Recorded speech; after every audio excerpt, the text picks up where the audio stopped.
By the time we finished Prisoner of Azkaban, we're meant to believe that Sirius Black was innocent of the crimes for which he was accused. For those who might be a little fuzzy on the details, Sirius wasn't just some random fugitive. He was Harry's godfather, a loyal member of the Order of the Phoenix, and once the closest friend of Harry's father, James Potter. And as we get closer to the end of the book film, it's finally revealed to Harry that the true traitor was Peter Pettigrew, not Sirius. It was Pettigrew who had betrayed James and Lily to Voldemort. It was Pettigrew who had faked his own death. And it was Pettigrew who had framed Sirius for the murder of 12 Muggles in broad daylight. Before we as readers or Harry learned the truth, the version of Sirius we were given was that of a dangerous, half-mad fugitive, the first wizard to ever escape from Azkaban, a man believed to have murdered 13 people with a single curse, and someone whose very name could strike fear into the wizarding population. And after these initial revelations of Sirius's innocence come to light, Harry's relationship with Sirius blossoms almost overnight. I'd argue a little too quickly. In a matter of pages, Sirius goes from the man who betrayed my parents to the godfather I never had, with Harry seemingly almost immediately ready to drop the Dursleys behind and go and live with him, although we know he couldn't do that. But here's my question. If Sirius was truly innocent, why didn't he act like it? Why did so many of his choices, from the moment of his arrest to his escape and eventual return, seem to confirm the image of a dangerous, unstable man? He lurked around in his animagus form in the dead of night, he ripped up portraits at Hogwarts, and most notably, he looked absolutely insane in his mugshot taken for Azkaban, the same image that circulated the wizarding world after his escape. Canon sort of explains this, but I'm not totally convinced by the answers we're given. Let's dive into it.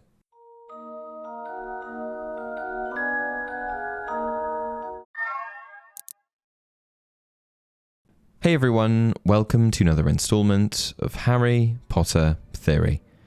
To kick things off, I want to take a look at the many instances of Sirius acting like a guilty man. The first and perhaps most significant being his Azkaban mugshot. When we're first shown this image in Prisoner of Azkaban, it's not just a photo. It's a piece of propaganda. It's the visual that the Ministry and the Daily Prophet plaster everywhere to cement the idea that Sirius Black is dangerous, unstable, and absolutely capable of murder. His hair is long, matted and wild. His face is gaunt, almost skeletal from 12 years with the Dementors. And most striking of all are his eyes, staring out with an intensity that could really only be read as madness. It also doesn't help that in addition to all of this, he's smiling and laughing maniacally. Now, I know that everyone processes emotions differently, and trust me, there was a lot for him to process. But on a personal level, I'm not sure that as an innocent man, this is the image that I'd want to be projecting out to the world. I mean, laughing as an incredibly inappropriate and strange response to everything aside, Sirius was smart, and surely must have known how this would be perceived. I appreciate that in that moment, he likely wasn't thinking about optics, or how the press might spin it. But that manic grin and laugh of his really don't scream push to the point of breaking like we're led to believe, and instead paint a picture of a genuinely insane person that has actually lost their mind and more than likely committed murders. His expressions and behaviour also sort of remind me of when Barty Crouch Jr. was exposed and put on trial after the First Wizarding War, and Barty Crouch Jr. was about as insane as they come. Oh yeah, and he was guilty. I bet the Daily Prophet must have had an absolute field day with that footage. And before you hop in and mention that this was a movieism, that's not entirely true. No, he's not laughing during the mugshot, but he is laughing when he's caught at the scene of the crime. You don't know what you're talking about, Hagrid, said Fudge sharply. Nobody but trained hit wizards from the Magical Law Enforcement Squad would have stood a chance against Black once he was cornered. I was junior minister in the Department of Magical Catastrophes at the time, and I was one of the first on the scene after Black murdered all those people. I will never forget it. I still dream about it sometimes. A crater in the middle of the street, so deep it had cracked the sewer below. Bodies everywhere. Muggles screaming. And Black stood there laughing, with what was left of Pettigrew in front of him. A heap of blood-stained robes and a few fragments. And in the novel, Sirius's wanted poster describes him with a gaunt face and eyes mad with hatred. Combine that with the laughing, and we do actually get a fairly similar visual. The only difference is that the movie cranked it up to 11. Either way, it's not a good look. In defense of Sirius here, I should also mention that the witness to him laughing at the scene was Fudge, who isn't exactly the most credible. Fudge also mentioned himself that at the time he was only a junior minister in a minor department of the ministry, so it's possible that he embellished the story, making it sound more dramatic than it really was in order to get a bit more credit for having been there. And whether that detail was true or just theatre, it fed into a much larger narrative. Sirius Black as the unstable, violent madman who would stop at nothing to get what he wanted. Which brings me to the next best example that played perfectly into that image, the night he slashed the portrait of the fat lady. If Sirius wasn't actually a band wizard, why on earth would he do this? To Harry and many others, this was just more proof that he was guilty of everything the ministry claimed. By defacing the painting, which concealed the entrance to the Gryffindor common room, Sirius sent the entire student body, and Harry especially, into a panic. Even the fat lady herself described him as terribly deranged, and in the moment, that's exactly how it looked. Sirius's knack for looking guilty at all the wrong times was becoming a pattern, and another pattern of behavior that didn't do him any favors in the not guilty department was his repeated appearances in his animagus form. Later on, after we learn more about Sirius and his animagus form, it's not so ominous. He transforms into a cute black German shepherd. But in the early days, before we knew the truth, his animagus form carried a very different weight. To the wizarding public, a grim was considered an omen of death, and to the students, this dark shape lurking on the edge of the Forbidden Forest or in the shadows of the Quidditch stand was downright terrifying. He was spotted watching Harry play from the sidelines and even seen prowling near the castle in the dead of night. Harry shouldered the firebolt and he and Ron walked out of the shadowy stadium, discussing the firebolt's superbly smooth action, its phenomenal acceleration, and its pinpoint turning. They were halfway toward the castle and Harry, glancing to his left, saw something that made his heart turn over. A pair of eyes, gleaming out of the darkness. And just then it emerged, a gigantic, shaggy black dog, moving stealthily across the lawn, Crookshanks trotting at its side. Harry stared. What did this mean? If Crookshanks could see the dog as well, how could it be an omen of Harry's death? "Ron!" Harry hissed. "Ron, wake up!" Okay, so by now you've got a pretty good idea of what I mean. That Sirius, on many fronts, was not doing himself any favors as far as maintaining the appearance of innocence. But there are some explanations for all of this. As far as the incident with the fat lady, the truth is that Sirius was simply hunting Peter Pettigrew, and the portrait got in the way. Still boiling over from Peter's betrayal of James, Lily, and himself, and having endured a decade in Azkaban under the constant torment of Dementors, Sirius was nowhere near his best frame of mind.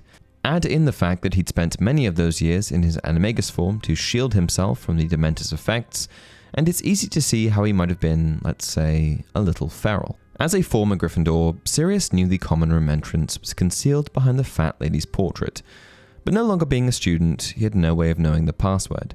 Believing Peter was hiding inside in his rat form and already consumed by years of rage and frustration, Sirius likely snapped, slashing at the portrait in a desperate bid to get in.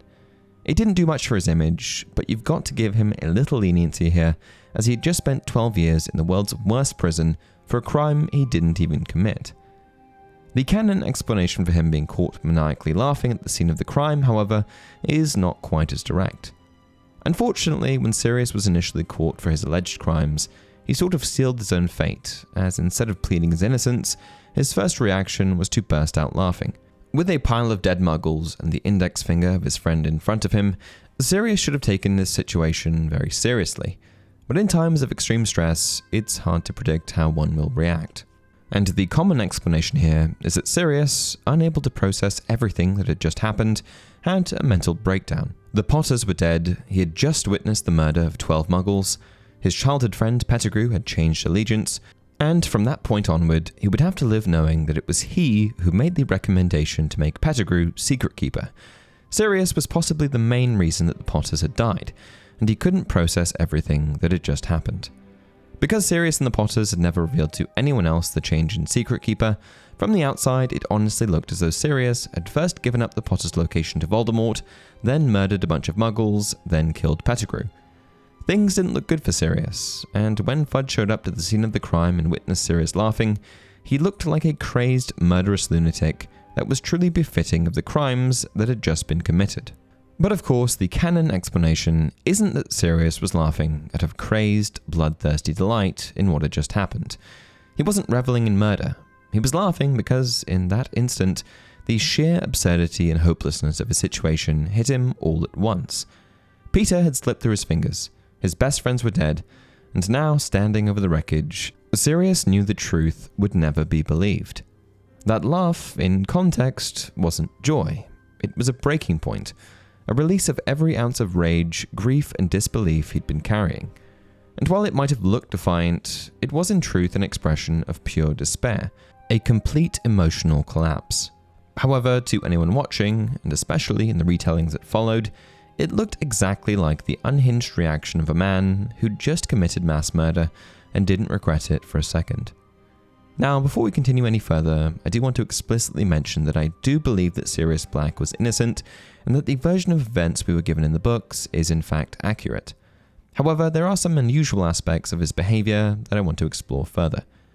Given what had transpired, I suppose it's easy to accept that he'd completely lost his mind. But if we step back and look at Sirius as a whole, that picture doesn't quite add up. And I get it, we all have our breaking points, but I think that Sirius's mental resolve was much stronger than this moment would indicate. In the same book, it's revealed that Sirius was able to muster the necessary mental strength to challenge the draining effects of the Dementors in Azkaban, and this is not something we should just gloss over. Dementors have the power to strip away every happy memory you possess, leaving you with nothing but your worst moments, played on repeat until you lose the will to live. Most prisoners in Azkaban either went mad or wasted away within months. But Sirius, he went 12 long years, and he didn't just endure, he kept enough clarity of thought to eventually escape. It was as if someone had lit a fire in my head, and the Dementors couldn't destroy it.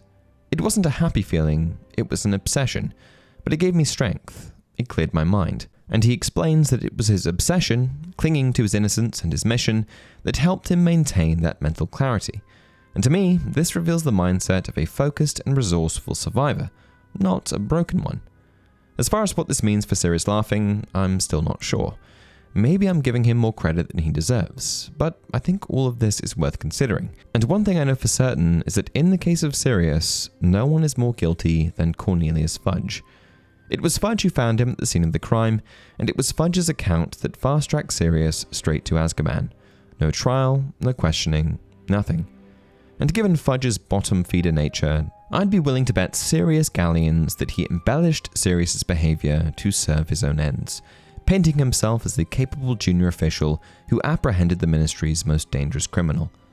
For a man as politically ambitious as Fudge, Sirius Black was the perfect stepping stone, a ready-made villain whose supposed madness and violent outburst could be retold in dramatic detail, each version making Fudge seem more competent and decisive.